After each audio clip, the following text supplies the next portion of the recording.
Ayan, good morning to all. Welcome again to another house tour. Nandito tayo ngayon sa La Residencia, Kalumpit, Bulacan. And here's a new house, new constructed house po. Nasa corner lot siya, makikita nyo naman. And yung lot area natin is 100 square meter. So let's check inside. So sa likod tayo mag-entrance, pero sa harapan natin ay ang inyong unang carport garage. So covered siya. Makikita nyo ang ating floor area is 149.5 square meter. And we have 3 bedrooms and 1 storage or office room and 2 toilet and bath. At meron tayong 2 walk-in closets sa dalawang bedrooms. Let's go inside. Welcome our future home buyer. So pagpasok nyo ay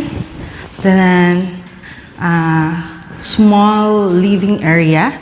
Kasi ito yung door nyo, ito yung sa back na pinasukan natin. And iano ko lang to para makita nyo. Pwede tayo maglagay ng stool dito para sa ating counter. And ito yung sa sala nyo. And here is your pwede kayong maglagay ng dining area. Ayan, may nakaharang lang na hagdanan pero hindi ito included. Ayan. Ang ganda dito, pwede nyo gawing pantry, I think. And meron din kayong storage dito sa ilalim. So, min-maximize natin yung ating available space. At kung iikot tayo, itong ating kitchen area, ayan.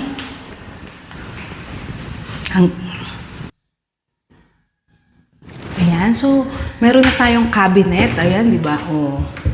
Meron na siyang, hindi na kailangan ng handle kasi may parang curve dito sa ilalim para to open. Ang dami nyong lalagyanan and dual sink siya.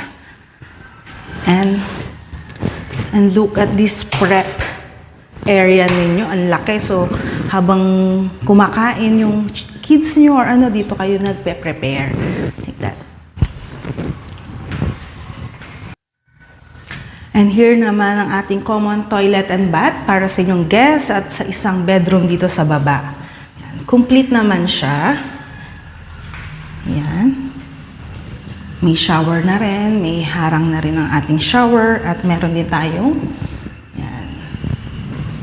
Ito, lababo. Okay, welcome to your first bedroom. I think kaya siya paganto siguro ang kanyang idea of bed. Pero whatever you want, kasi kayo naman ang titira dito. At ang kagandahan nito, ayan, diba?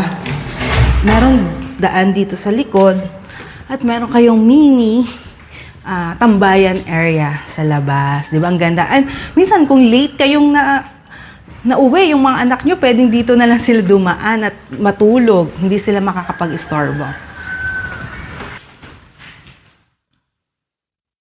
Ayan, so hindi nyo na kailangan ng cabinets kasi meron tayong walk-in closet na konting walk lang. Ayan, ang daming lalagyan na ng damit po. Ayan, so nice. Got that. So, pwede to sa mga elderly na parents nyo na makikitira or guest room. Nice tong room na to. Before natin i-continue ang ating house tour, don't forget to like and subscribe to our YouTube channel, Facebook, HomeKey 2017, and we have TikTok and IG accounts. So, hope that you like and subscribe. And look at these steps going up. So, yan. Look at this. Pa-check natin. Ang laki nung ano natin, no? Column. Ayan, so makikita talaga nating matibay ang ating house. So pag napagod tayo sa pag-akyat, may landing space rito. And another akyat. Ayan, so pwede itong room na to ang inyong office or storage area. At ang galing kasi, di ba, may hangin pa rin pwedeng pumasok dahil may bintana. So, it could be your office. I think pwede talaga siya sa office kapag work from home kayo. Ayan. And here is your toilet and bath sa taas. So, it is a shared bathroom. Ayan, ang ating toilet, ang ating sink, and ang ating shower area. So, may cove na siya. Ayan, so may lalagyan na kayo ng shampoo and complete rain shower. Okay, so, ang haba ng hallway at hindi ganun kasikip. So, ang ganda niya. And here's your second bedroom. Yan, ample. So, may accent na gray. And here naman, may window. Ayan. So, malaki siya compared dun sa kanina. And look at that. You can have ample space talaga na tumambay. Kasi meron kayong balcony. So, malaki-laki rin yung balcony natin. Okay. So, ang ating master's bedroom. Ayan. Look at that. So, ang ganda niya, ang dami niyang saksakan, ang dami niyang pin lights, ayan. Nasabi ko na ba sa inyo, nakasama ang water and electric connection na dun sa babayaran niyo for this house. And look at this walk-in closet. Ito talaga walk-in closet kasi may pa-door na and medyo maluwag. So, hanggang taas, pwede kayong mag-keep ng inyong mga gamit. At meron tayong for sa hanger. Okay? Okay, so may pa-balcony rin sa ating room at parang French door style yung ating door. Ayan. So, this house and you want for any tripping schedule and may question pa kayo, inquiry, just text us.